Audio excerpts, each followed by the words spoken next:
Bom dia, meu nome é Ana Cláudia. Só um minutinho. Bom dia, meu nome é Ana Cláudia. Bem-vindos à Sociedade Fraterna de Estudos Espíritas para mais um Evangelho Dominical. Minha colega. Bom dia a todos, meu nome é Valdice e vamos a mais um Evangelho Dominical. O nervosismo é meu, não é da casa e nem da espiritualidade. Sejam todos bem-vindos, tenham um bom dia.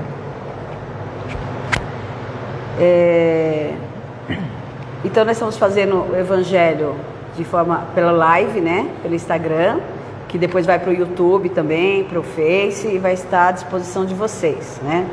Do Brasil e fora do Brasil. E agradecemos muito o carinho de vocês com a nossa casa e com o Espiritismo e com os trabalhos de Cristo, de Deus, ao nosso favor.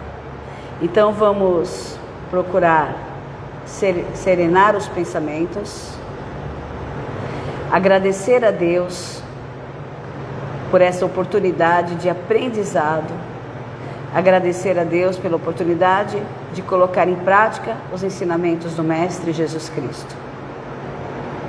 E assim, Pai, que tenhamos um dia voltado aos seus ensinamentos, que a cada momento possamos vigiar as nossas atitudes e que possamos sempre orar, agradecendo a Ti por tudo, pelos momentos felizes e pelos momentos difíceis. Graças a Deus, Pai, por mais um dia de vida. Graças a Deus, Pai, pelo aprendizado. Assim seja.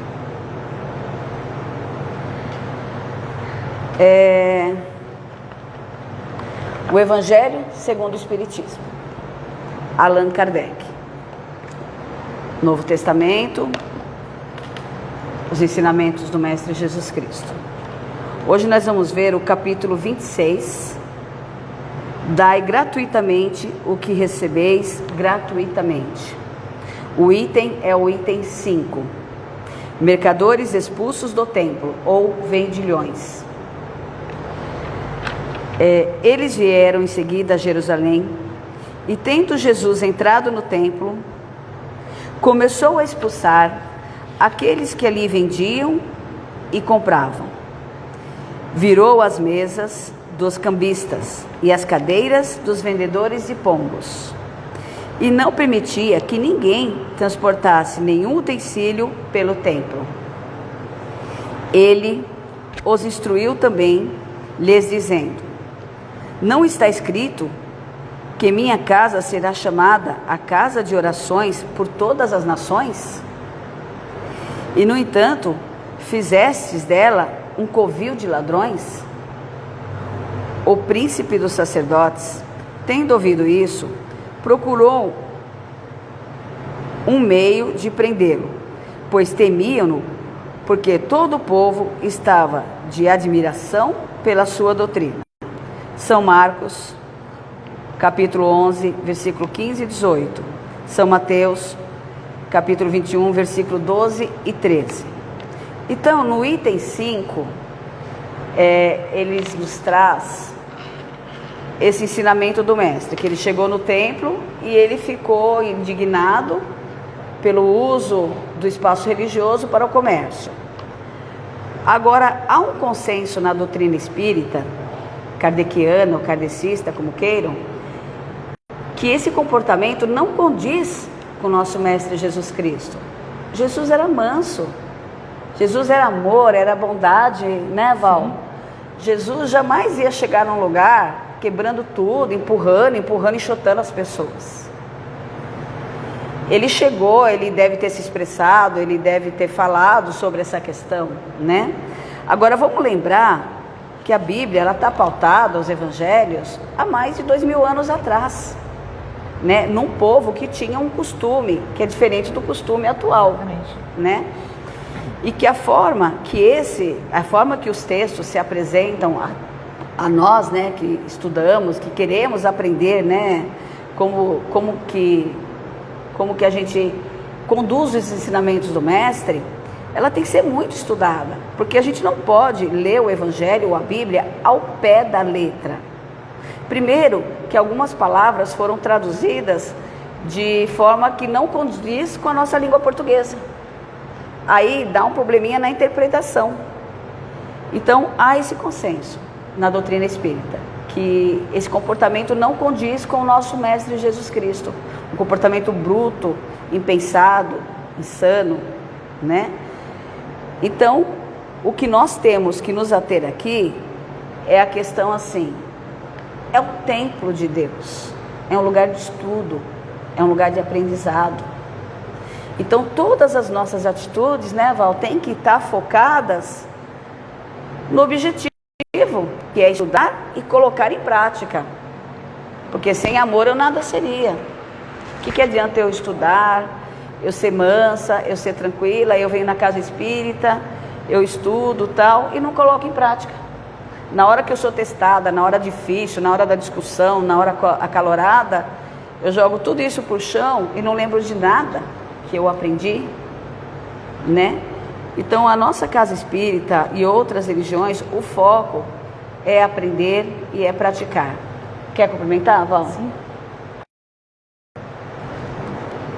Mais uma vez, bom dia a todos. Vocês sabem a utilidade da máscara, né? A prevenção é tudo. E no condizente ao que a Ana Cláudia disse, também eu vejo de uma outra maneira. Cristo era doçura, mansuetude. Sim. E podemos colocar num dia a dia. Você, no seu quintal, entrou um animal, seja um cachorro, um boi. Você não vai espancar o animal, você vai tanger o animal porque você não conhece. E no templo, havia os animais, os mercadores, talvez na época era costume, se você vai apresentar uma criança ao templo, tudo soltava-se as pombas, vendia os animais, mas ali era impróprio. Como foi colocado, a casa de Deus não é para isso, é para o amor, não é para você vender, como há muitos anos atrás também se vendia indulgências. Então, esse é um comportamento de Cristo que não que ele era um contraventor, ele apenas aplicou, ele conduziu o que seria correto, ele só colocou, entre aspas, vamos dizer assim, ordem na casa, né? Porque se você não tiver ordem, nada vai. Às vezes você tem que ser um tantinho ríspido, mas com a suavidade que ele sempre passou pra gente, afinal de contas, era simplesmente amor, né? Ele repreendia com todo amor e carinho, ele tocava você profundamente. Então isso, assim, expulsou é um termo muito forte. Ele orientou os vendilhões, os mercadores, para que não fizesse ali. Acreditamos nisso, né? Exatamente. É dessa maneira que penso também. Quer complementar, Ana? Sim. Então, dentro desse contexto, nós esperamos que vocês tenham compreendido que a verdade está posta aqui, né? No Novo Testamento, no Evangelho, na Bíblia, que Jesus, ele só estava passando ali um ensinamento, mas não de forma grosseira. Ele estava sendo firme e amoroso, porque é possível nós sermos firmes e amorosos, né? É o correto. Continuando. Jesus expulsou os mercadores do templo, é o item 6. Condenando, portanto, o comércio das coisas santas, qualquer que seja a forma. Deus não vende nem a sua bênção, nem o seu perdão, nem a entrada no reino dos céus. O homem não tem, pois, o direito de lhes estipular preço. Em outras passagens do Evangelho, o óbolo da viúva e outros, ele cita, né, que às vezes alguns sacerdotes se aproximavam das viúvas que tinham uma certa herança e indevidamente se apropriavam de uma parte dessa herança com a ideia de levar o perdão de Deus, com a ideia de levar o amor de Deus. Então, essa prática perdurou por muito tempo. E vamos lembrar que Jesus, ele está sempre à frente do seu tempo. Ele está sempre à frente porque ele sabe de tudo, né? Então, ali, ele já estava prevendo o que ia acontecer no futuro. O que ia acontecer nas cruzadas, o que ia acontecer na Inquisição. E dentro disso, nós vamos dar uma viajada pelos nossos amigos evangélicos, que eles, chamado de igreja cristã, com Lutero. Lutero, na época que ele se engajou na religião, ele ficava muito triste de ver assim, que tinha que pagar para a pessoa entrar no céu. Então você tinha que pagar para o padre rezar, para a pessoa entrar no céu. Tinha que pagar para ter o perdão. Tinha que comprar um pedacinho de madeira que era da cruz de Cristo, que era a salvação. Então, quando Jesus colocou isso aqui, esse ensinamento de que não haja comércio nas religiões, ele já previa tudo isso.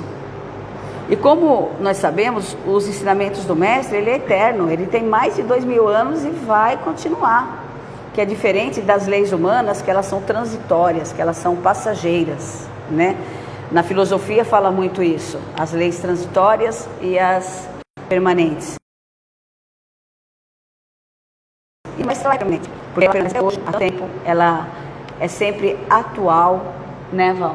Ela é sempre uma lei atual e é nela que a gente se pauta, porque quando ele fala aqui dessa questão de cobrar nas religiões ou de vender coisas dentro das religiões, fazer tipo um mercado dentro das religiões, ele fala fugindo. Em outras palavras, ele quer dizer isso mesmo. Você vai numa religião, você vai para aprender, né? O objetivo é aprender. E as casas espíritas e tantas outras religiões precisam de doações? Precisam, nós pedimos doação. Ontem foram entregues 40 cestas básicas. Nós agradecemos muito a todos vocês que nos ajudaram e continuamos pedindo que continuem nos ajudando, doando arroz, feijão, óleo. Então, isso foi entregue, né, para matar a fome, porque também está escrito, né? Aquele que alimenta a um pequenino meu, é a mim que está alimentando.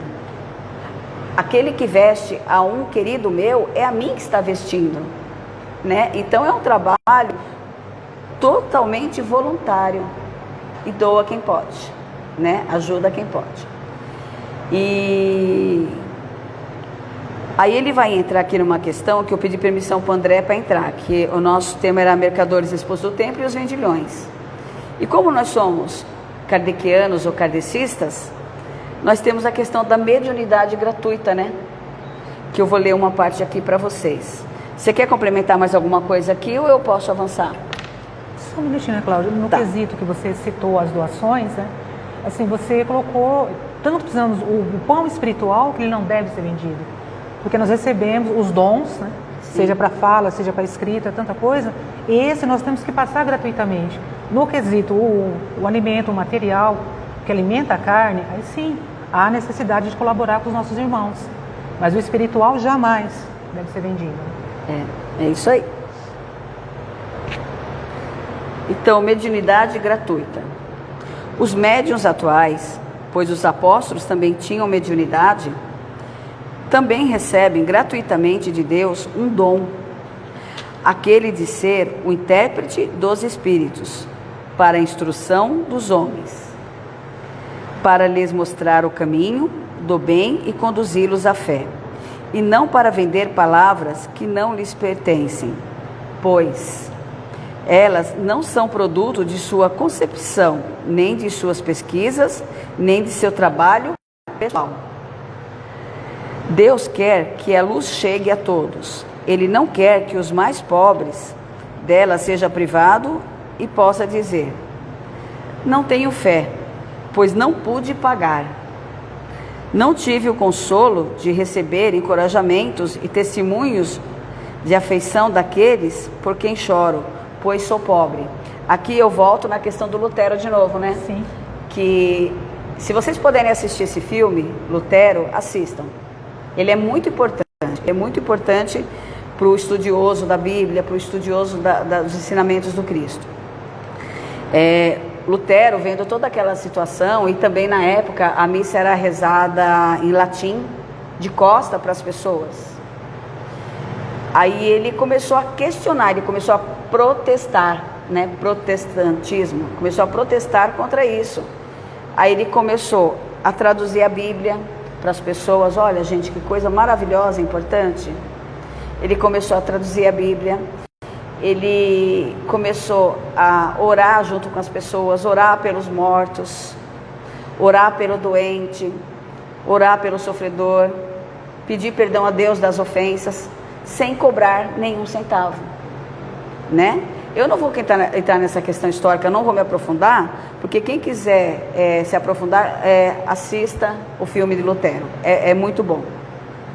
E ele sofreu perseguições, consequências, como Francisco de Assis sofreu perseguição, como Cristo sofreu perseguição por levar a verdade. Eu amo, busque a verdade e ela vos libertará. Eu amo essa passagem, eu acho assim fantástica, né? Porque nós não podemos ter a fé cega, que também está nos ensinamentos, né? Irracional. Nós estamos na doutrina espírita, que é ciência, filosofia e religião. Nós lemos, estudamos, participamos de cursos, de palestras, mas nós temos que questionar, olha, eu preciso argumentar com você, não é brigar, não é discutir. Eu preciso argumentar com você. Eu não aceito as coisas desta forma. Você pode me mostrar? Exato. Você tem como me mostrar realmente o que quer dizer este ensinamento? Então nós temos que buscar sempre a verdade mesmo. Aí se o André não pôde me ajudar, a Val não pôde me ajudar, a Edni, o Mauro, então eu vou em outra casa espírita, eu vou buscar sanar minhas dúvidas, como tantos outros nossos fizeram, né, no passado. Eis porque a mediunidade não é um privilégio e se espalha por todo lugar. Pagar por ela seria, pois, desviá-la do seu objetivo providencial. Então, a mediunidade, ao contrário de que todo mundo pensa, fala, nossa, o Chico Xavier, o Divaldo, o Haroldo, nossa, que bênção, eles são médiuns, a Ana Cláudia, a Val, conversa com os espíritos, vê que bênção. Não é bênção não, gente, é dívida. Quanto maior a minha mediunidade, maior é o débito de vidas passadas, maior é nosso acerto com Deus. Trabalho. Né? Maior foi o erro cometido no passado que agora nós temos que acertar. E essa mediunidade, ela jamais, em forma alguma, ela pode ser cobrada. Jamais, ela não pode ser cobrada. Nós não podemos, o médium ele não pode sair lendo cartas. Quer dizer, pode, porque ninguém pediu nada, tem um livre-arbítrio, né? Mas não deve. Eu vou fazer isso, eu vou adivinhar seu futuro, eu vou não sei o quê, você me paga R$500, você me paga R$100, eu vou curar a tua filha, você me paga R$1.000, né? Porque este dom, ele me é emprestado, ele nos é emprestado, ele não é nosso. Este dom, ele pertence a Deus. E ele nos emprestou porque ele nos ama muito. E ele quer atenuar os nossos sofrimentos. Nós temos a nossa missão reencarnatória aqui, acertar os nossos erros de vida passada, e também tem as provas atuais, que são encrenquinhas que a gente arruma nesta encarnação. Se não bastasse as que a gente já traz, né? A gente vai cutucar os outros e arrumar mais encrenquinha, porque não sabe ficar quieto, porque acha que você tem o direito, que a última palavra é sua, que você sempre tem a razão, né? Em vez de declinar, em vez de se afastar da discussão ali. Então, ele deixa bem aqui. Que o objetivo da mediunidade é providencial, que o objetivo dos templos religiosos é estudo, é prática, é amor, é caridade, jamais comércio. Todo aquele que conhece as condições nas quais os bons espíritos se comunicam, a sua repulsa por tudo que é interesse egoísta e que sabe qual pouco é necessário para se distanciar, não poderia jamais admitir que os espíritos superiores estejam à disposição do primeiro que chegar e os chamar a qualquer sessão. O simples bom senso rejeita tal pensamento. Não seria também uma profanação o fato de invocar por dinheiro os seres que respeitamos e que nos são caros? Sem dúvida, pode-se ter também assim nessas manifestações, mas quem poderia garantir que seriam sinceras? Então aqui ele traz mais uma questão. Os espíritos de luz, os nossos amigos, né, que no passado foram como nós, estudiosos, se esforçaram, alcançaram um grau espiritual elevado, porque se esforçaram, porque foram atrás, porque deram mais valor ao espiritual do que o material, porque a questão aqui é material, né? Sim. A provocação que Jesus nos traz aqui é a questão material. Então, eles falam assim, eu vou cobrar um dinheiro para um espírito vir me dar um atendimento.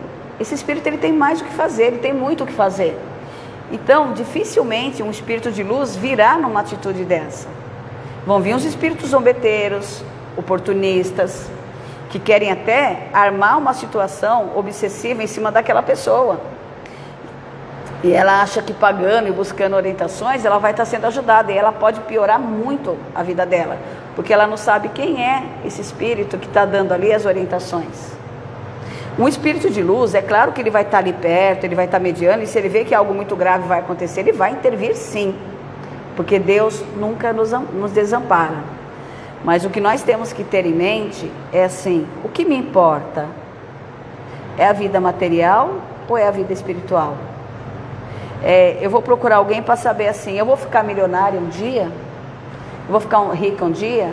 Ou então me dá umas dicas do que eu tenho que fazer para ficar rica? Né? Então aí você está privilegiando o material e você está deixando a tua vida espiritual de lado, a tua verdadeira missão, que primeiro que é a tua família. A primeira missão na Terra é a família. A família, ela não pode ser abandonada por excesso de trabalho, por excesso de religiosidade. Ela não pode ser abandonada por nada. A primeira caridade é no lar, é na família. E esse buscar por coisas pagas é um caminho muito perigoso, porque ele continua aqui. Os espíritos levianos, mentirosos, espertos e de toda sorte espíritos inferiores, muito pouco escrupulosos, vêm sempre e estão sempre prontos para responder a tudo o que é perguntado. Então a sua curiosidade virão espíritos responder, né? Você está pagando, não está? Você está pagando pelo serviço, eles vão vir. Sem se preocupar com a verdade. Aquele que quer, portanto, comunicações sérias, deve, antes de tudo, pedi-las seriamente e, em seguida, certificar-se sobre a natureza das simpatias do médium com os seres do mundo espiritual. Ora, a primeira condição para se obter a benevolência dos bons espíritos é a humildade, o devotamento, a abnegação e o desinteresse moral e material, o mais absoluto. Então é de novo o que eu estou falando, né? Eu quero casar com fulano de tal, vocês podem me ajudar? Eu pago o que for necessário, né, André? Eu pago o que for necessário. Então, primeiro que eu estou burlando uma lei natural, que é a lei da afinidade, da atração, e o que eu combinei no plano espiritual. O que eu combinei no plano espiritual? Eu vou reencarnar, eu vou me aproximar de tal pessoa que foi um desafeto em outra vida, que alguma coisa aí nós causamos de prejuízo um ao outro. Aí a gente se aproxima pelo amor, pelo coração, né? Ai, que bonitinho e tal. E depois vem um acerto, que é conviver no dia a dia, que é respeitar o outro. Aí eu vou no lugar e pago para ter um casamento, um relacionamento. De repente aquela pessoa não é para ela cruzar o meu destino nesta encarnação. E eu estou forçando de uma forma muito ruim. E eu estou aumentando o meu débito na espiritualidade. Quer falar um pouco, Val? Sim. Quando você falou no tocante do lar, né? Que você traz um irmão, que vai ser seu companheiro. Ou você tem algo a acertar com ele, ou os espíritos que você vai trazer. E se você muda praticamente toda a rota, você vai alterar tanto a sua vida como a dele. E dos outros que poderiam estar vindo, precisavam vir, né? Isso. Então, não se deve, na verdade, confiar em tudo, né? Você primeiro, você vai investigar o que nós aprendemos, né? Primeiro, amar-vos uns aos outros. O segundo, instruir e investigar. Duvidar de tudo, porque um espírito de luz, ele não vai se encolerizar se você o questionar.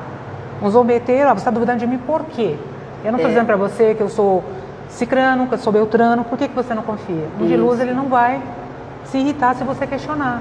Então, a mediunidade é um cuidado, você tem que ter todo um cuidado. Jamais se fascinar, jamais se achar o tal, porque a fascinação é onde você pega. E a vaidade também. A vaidade entrou no seu caminho com a mediunidade, é um casamento que não é muito útil, ele só vai te levar à destruição. É verdade. E mais débitos e débitos, né? Sim. E ele nos traz também essa questão do... Você está pagando por um serviço. Então, a tua moral ali já está mostrando que você está precisando se aperfeiçoar. eu, Ana Cláudia, eu estou pagando por um serviço, quer dizer, eu estou procurando... eu estou procurando sanar a minha questão egoísta, a minha questão orgulhosa, pessoal, né? Então, tudo que vem de Deus, que é pago, desconfia. Eu não tô aqui questionando se aquela pessoa é boa ou é ruim. Eu só estou falando que Jesus deixou bem claro para a gente que a mediunidade, que os templos religiosos, eles não podem virar mercadoria. E se vira mercadoria, então a gente precisa procurar lugares que realmente vai te atender por amor, por caridade. O Taiguara, esses dias, numa live aqui da casa, ele disse que Chico Xavier estava passando por uma dificuldade financeira muito grande, como toda a vida dele foi assim, né? E o pai dele estava muito preocupado, né? Contas vencendo, alimento escasso, a vida difícil. E na época, o Chico, ele lançou um livro que vendeu muito, que estava vendendo muito, que repercutiu. Eu não sei se é Brasil, Coração do Mundo, Pátria do Evangelho. Eu não sei, é um livro desse naipe. E aí o pai do Chico falou para ele: mas meu filho, tá entrando muito dinheiro com esse livro. Ele está vendendo assim horrores. Você não pode pegar um pouquinho disso para a gente pagar nossas contas, para ajudar na nossa vida? E Chico Xavier falou: não, porque esse trabalho não é meu, esse trabalho é do plano espiritual, e eu tenho um acordo com o plano espiritual, que todo o dinheiro que entrar vai para a caridade, né? Então todos os livros que o Chico psicografou, todos os livros que saíram pelas mãos do Chico, nenhum centavinho, nada, nem um pouquinho ele pegou para a vida pessoal dele. Foi sempre para o próximo, sempre para o outro, sempre para o outro. Então, o Chico, ele... eu vou falar uma coisa assim que não sei nem se eu vou falar porque vem de mim, do meu livre-arbítrio. Depois do Mestre Jesus Cristo, eu acho que o Chico é um dos... Francisco de Assis, agora o Chico Xavier, um dos mais humildes, mais sábios que passaram aqui por esse planeta, né? Que eu tenho conhecimento. Vocês podem ter conhecimento de outros também. E tiveram vários, né? Mas como o Chico, ele é do meu tempo, né? Eu tenho mais conhecimento, eu posso falar com propriedade, porque o Chico, ele tinha uma moral elevada. Então ele sempre perguntava antes, né? Emmanuel, eu posso fazer tal coisa? Eu posso me comportar de tal maneira? Porque assim, ele tinha dúvida, como todos nós temos, mas ele buscava a orientação espiritual. E o Mestre Jesus Cristo, quando ele era confrontado nos seus saberes, né? Ele tinha por hábito, ou ele abaixava, né? E ficava riscando o chão com um pedaço de pauzinho, ou ele parava, ele não respondia na hora. Sim. Quando ele era questionado, ele não respondia na hora. Com certeza ali ele estava fazendo uma oração: meu Deus do céu, o que a Val quer que eu fale? Por que a Val está me perguntando isso? Ele se permitia esse segundinho de reflexão. Me socorre, plano espiritual, né? Como que eu devo responder de uma forma que vem ao encontro do que Deus me ensina? Que Deus nos enviou de ensinamento através do Mestre, né? Também isso aí é uma prática que nós podemos ter, porque no nosso dia a dia a gente às vezes é confrontado com situações assim desagradáveis e nós precisamos resolver sem discutir, né? E resolver pensando assim: o que Jesus faria no meu lugar? O que o Chico, como que o Chico ia se comportar aqui? Naquela humildade toda dele, e ele era humilde mesmo, não era ceninha, não era faz de conta não, né? Então, o Chico é um bom exemplo para esses ensinamentos de hoje, né, que o Mestre nos traz, da questão comercial. Ele viveu da doação, né? Ele viveu da caridade. Ele viveu não, ele fez a doutrina na caridade, ele viveu do trabalho dele, porque ele era aposentado, né? Ele tinha os recursos dele, ele trabalhou, ele ganhava pouquinho, ele mesmo falava que o salário dele era bem baixinho. E o que cabia no salário dele, ele fazia. O que era da doutrina espírita, o que era da mediunidade dele, não era dele, não me pertence, né? Então, esse é um grande exemplo. Mas a mediunidade não é uma arte nem um talento, e por isso não pode tornar-se uma profissão. Quer dizer, eu não vou tirar o meu salário lá da casa fraterna.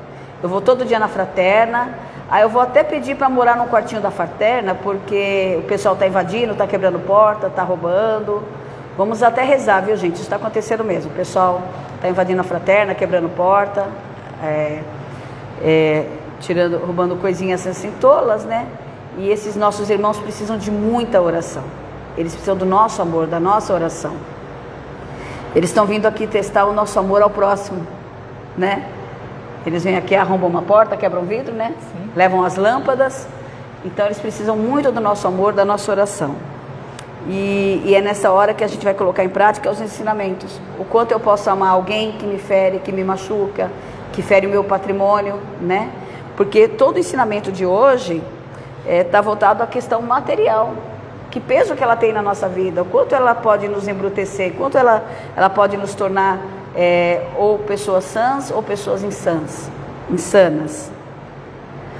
Ela não existe senão como participação dos espíritos. Sem ele não há mediunidade.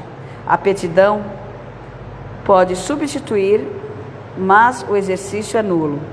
Desta forma, não há um só médium no mundo que possa garantir a obtenção de um fenômeno espiritual de dado instante.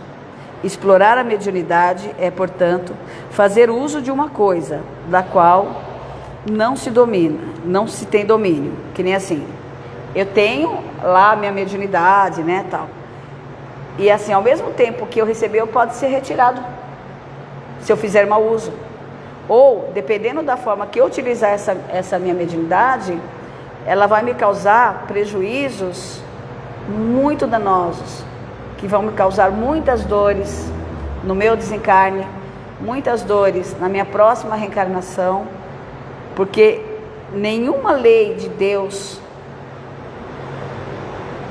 passa impune se ela é contrariada. Se Deus determina uma coisa, é para o nosso bem. Deus não é autoritário, Deus não é mandão, Ele é um conselheiro, Ele é puro amor, Ele é carinho. Todos os ensinamentos vêm para falar assim: ei, sofre menos, Ana Cláudia, sofre menos. Eu vou usar a gíria das minhas filhas. Eu tenho filha de 21, 26 e 32 anos. Elas falam: mãe, seja menos. Que é uma gíria delas. Quando às vezes eu estou extrapolando com alguma brincadeira, porque a gente infelizmente às vezes se perde, né? Seja menos. Então Deus fala: seja menos, sofre menos, procura menos encrenca, não se envolva com isso. Isso vai te fazer bem? Isso vai fazer bem para o André? Vai trazer auxílio para a Val? Se sim, continua. Se não, observa, ora, vigia. Então, afirmar o contrário é enganar aquele que paga. E tem mais: não somos nós que fazemos uso, mas sim os espíritos, as almas dos mortos, e cuja participação é colocado um preço. Esta ideia repugna instintivamente. E este comércio degenerado em abusos, explorado pelo charlatanismo, pela ignorância, pela credulidade e pela superstição que motivou a defesa de Moisés. Os espíritos modernos, compreendendo o lado sério da questão, pelo descrédito que impôs a este tipo de exploração, elevou a mediunidade à categoria de missão. Né? Então veja, a mediunidade, ela é uma missão. E se ela é uma missão, ela não pode ter preço. Ela não deve ter preço. Se você se ama e se você ama ao seu próximo como Deus te ama. A mediunidade é uma coisa santa que deve ser praticada santamente, religiosamente. Se existe um gênero de mediunidade que requer essa condição de maneira ainda mais absoluta, é a mediunidade curadora. Os médiuns doam o fruto de seus estudos, às vezes obtido com sacrifícios penosos. O magnetizador doa seu próprio fluido e às vezes até mesmo sua saúde. eles podem colocar um preço nisso, eles podem colocar um preço nisso, o médium curador transmite o fluido salutar dos bons espíritos. Ele não tem o direito de vendê-lo. O fluido espiritual, o dom da cura, a mediunidade, não é do médium, é um empréstimo. Então você não pode vender isto. Jesus e os apóstolos, apesar de pobres, não cobravam as curas que efetuavam.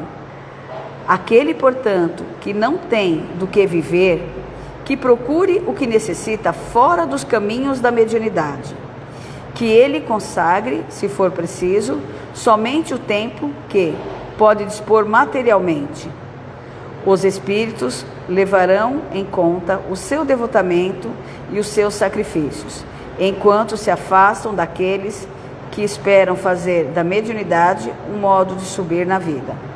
Eu vou dar uma encerrada aqui, vou passar para a Val, ela vai continuar dissertando, e eu quero falar dessa parte aqui, que ele fala que o médium, às vezes, ele doa até a sua saúde. Vamos de novo voltar lá no Chico Xavier, no Divaldo também, com problemas sérios de saúde, nunca parou. O médico falou para ele, olha, você tem que ficar em repouso, quando ele teve vários infartos, você tem que ficar em repouso. E ele falou, tá bom. Aí, quando ele estava ainda com a voz falhando, com dificuldade, a Joana falou para ele, ó, Divaldo, levanta, que você precisa passar uma mensagem. Aí ele, não, mas o médico falou para eu ficar em repouso. Aí ela falou, não, você vai levantar agora, confia e vai lá passar a mensagem. E ele levantou, cambaleando, se arrumou, tal, e passou a mensagem. Aí depois ele voltou para o quarto, fraquinho, a Joana agradeceu, né? Então, ela não impôs, você vai fazer isso. Nós estamos pedindo a você, que é importante que você faça isso. E ele mesmo doentinho, ele levantou, foi lá, passou a mensagem. Chico Xavier, com os olhos sangrando, com os olhos doendo, né? Foi, continuou escrevendo, continuou trabalhando. Ele era obrigado? Não, ninguém é obrigado a nada. É solicitado, você pode ajudar? Aí você vai, ajuda e se sente bem. Eu tenho certeza que tanto a Val, como eu, o André e tantos outros, acordamos passando mal e a gente fala assim, eu vou tentar trabalhar. Eu vou até meu serviço, eu vou tentar trabalhar. Se eu passar mal, eu volto para casa, eu vou no hospital. Mas pelo menos a gente vai tentar, né? Então, isso é muito valioso e o plano espiritual agradece muito a todos nós que fazemos isso e agradece mais ainda quando a gente não coloca valor no nosso trabalho e nem a vaidade. A vaidade é uma coisa perigosa. Nossa, o André é maravilhoso, que palestrante incrível. Aí isso vai envaidecendo, isso é perigoso, né? Vereda por caminhos perigosíssimos. Maravilhoso é Deus, fantástico é Deus. Nós somos instrumentos. Eu sou instrumento, Val instrumento, André, Edi, Mauro, todos nós da Fraterna e outras religiões. Nós somos instrumentos na mão de Deus. Tá? Então, que Deus nos abençoe e nos ilumine. Eu vou passar para a Val, que ela vai ler uma mensagem, né? Vai conversar um pouco mais com a gente. E eu já me despeço e agradeço por essa oportunidade. E qualquer coisa, nos procure para maiores esclarecimentos. Tá bom? Muito obrigada. Eu que te agradeço a oportunidade, estamos trabalhando pela primeira vez juntos, muito gratificante. E em tudo que você falou, o principal, se você põe o amor, você não vai estar preocupado em ter. Contrário, me desculpe. Você vai estar sempre preocupado em ser o amor. Se você tem o amor, você pode ter os demais. O amor é a base de tudo. Então, seja médio, seja em que você for, se você pôr o amor em primeiro lugar, você vai aceitar tudo que vir. Porque Deus é amor, o universo é amor, e o amor é o elixir da vida. Sem ele, não teria um sopro de vida na Terra, né? E eu gostaria de deixar uma mensagem chamada Meditação, de Rubens Romanelli. Qual é o livro? O livro chama-se Pérolas Literárias. Vamos só. Obrigada. Meditação, Rubens Romanelli. Quando nas horas de íntimo desgosto, o desalento te invadir a alma e as lágrimas te aflorarem os olhos, busca-me. Eu sou aquele que sabe sufocar o teu pranto e estancar-te as lágrimas. Quando te julgares incompreendido pelos que te circundam e vires em torno a indiferença que recrudesce, acerca-te de mim. Eu sou a luz, cujos raios aclararão as impurezas de tuas intenções e a nobreza de teus sentimentos. Quando te sentires o ânimo para arrostares as vicissitudes da vida e te achares na iminência de desfalecer, chama-me. Eu sou a força, capaz de remover-te as pedras do caminho e sobrepor-te às adversidades do mundo. Quando inclementes te assoltarem os vendavais da sorte e já não souberes onde inclinar a cabeça, corra para junto a mim. Eu sou o refúgio, em cujo seio encontrarás guarida para o teu corpo e tranquilidade para o teu espírito. Quando te faltar a calma nos momentos de maior aflição e te julgares incapaz de conservar a serenidade de espírito, invoca-me, eu sou a paciência, que te fará vencer os trânsitos mais dolorosos e triunfar nas situações mais difíceis. Quando te debateres nos paroxismos da dor e tiveres a alma ulcerada pelos abrolhos dos caminhos, grita por mim, eu sou o bálsamo, que te cicatriza as chagas e te minora os padecimentos. Quando o mundo te iludir com suas promessas falazes e perceberes que ninguém pode inspirar-te confiança, vem a mim, eu sou a sinceridade, que sabes corresponder à franqueza de tuas atitudes e à excelsitude de teus ideais. Quando a tristeza e a melancolia te povoarem o coração e tudo causar aborrecimento, clama por mim, eu sou a alegria, que te insufla o alento novo e te faz conhecer os encantos do mundo interior. Quando um a um te fenecerem os ideais mais belos e te sentires no auge do desespero, apela por mim, eu sou a esperança, que te robustece a fé e acalenta teus sonhos. Quando a impiedade se recusar a relevar as faltas e experimentares a dureza do coração humano, procura por mim, eu sou o perdão, que te levanta o ânimo e promove a reabilitação do teu espírito. Quando duvidares de tudo, até de tuas próprias convicções, e o ceticismo te avassalar a alma, recorre a mim. Eu sou a crença, que te inunda de luz e o entendimento que reabilita e a conquista da felicidade. Quando, enfim, quiseres saber quem sou, pergunta ao riacho que murmura e ao pássaro que canta, à flor que desabrocha e à estrela que cintila, ao moço que espera e ao velho que recorda. Eu sou a dinâmica da vida, a harmonia da natureza. Chamo-me amor, o remédio para todos os males que te atormentam o espírito. Estende-me, pois, a mão, alma de minha alma, que eu te conduzirei, numa sequência de êxtase e deslumbramento, às serenas mansões do infinito, sob a luz brilhante da eternidade. Muito linda. Maravilhosa, muito linda. Bem tocante. E assim, agradecido que somos por tudo que aqui recebemos. Eu não digo que trouxemos, porque na verdade você não diz eu dou, eu recebo. Encerrar o evangelho de hoje agradecendo a presença de todos vocês, a espiritualidade maior, ao Instagram, as pessoas que estão nos assistindo, e dizer a todos que é muito importante buscar o alto em primeiro lugar. Quando você busca o alto, tudo demais lhe é acrescentado.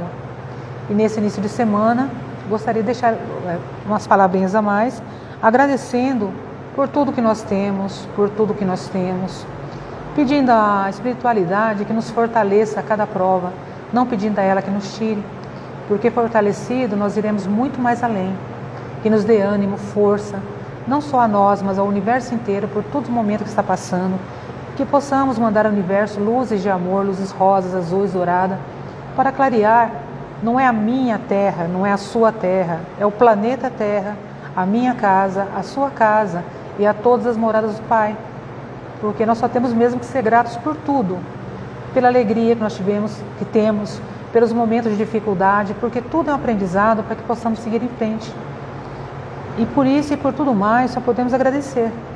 Pedir, podemos até pedir, mas o nosso Pai sabe o momento certo que vai vir tudo em nossas mãos. E assim, agradecido que somos, por estar aqui, agradeço a Casa Fraterna, as outras casas espíritas e tantas outras que se reúnem em nome do Pai, pelos momentos de gratidão que recebemos, pelos fluidos de paz, amor e por tudo, com a oração que o nosso Divino Mestre nos ensinou. Pai nosso que estais no céu, santificado seja o vosso nome, venha a nós o vosso reino, seja feita a vossa vontade, assim na terra como no céu. O pão nosso de cada dia nos dai hoje. Perdoai as nossas ofensas, assim como nós perdoamos a quem nos tem ofendido. E não nos deixeis cair em tentação, mas livra-nos, Pai, de toda e qualquer dificuldade. Que assim seja, graças a Deus. E que cada um possa ser conduzido ao seu lar, onde quer que esteja, em toda a segurança. Que assim seja, graças a Deus. Graças a Deus.